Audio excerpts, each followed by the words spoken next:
জল জমা পরিস্থিতি খুঁটিয়ে দেখা হচ্ছে কলকাতা পৌর সংস্থার কন্ট্রোল রুম থেকে। আপাতত জল জমা পরিস্থিতি স্বাভাবিক রয়েছে বলেই জানাচ্ছে। সকালে জল জমা থাকলেও এখন পরিস্থিতি অনেকটাই স্বাভাবিক বলেই জানাচ্ছেন তারা।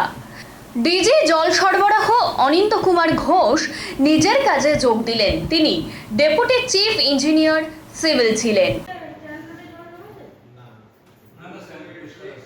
তাহলে স্ট্যান্ড রুটটা চালিয়ে দিন। ওটা হয়ে গেছে তো? না না, ওটা ছোট করতে হবে। আমি পিজিসি ব্যাকে থাকবে। ওইখানে স্ট্যান্ড রুট এটার মধ্যে বাদিকে একটা স্ট্যান্ড রুট চালিয়ে দিত।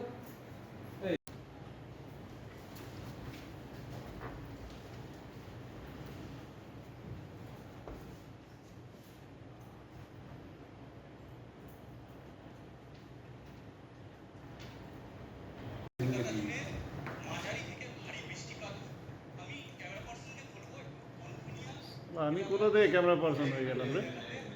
আমি করে নিয়েছি ভিডিও, ফেসবুকে দিয়ে দিই।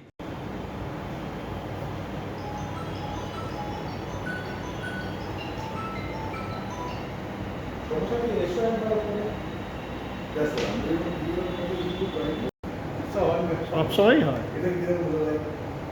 এই যে সিএস চেঞ্জ হলে আমরা করি। সিনিয়র ডিজি বলছেন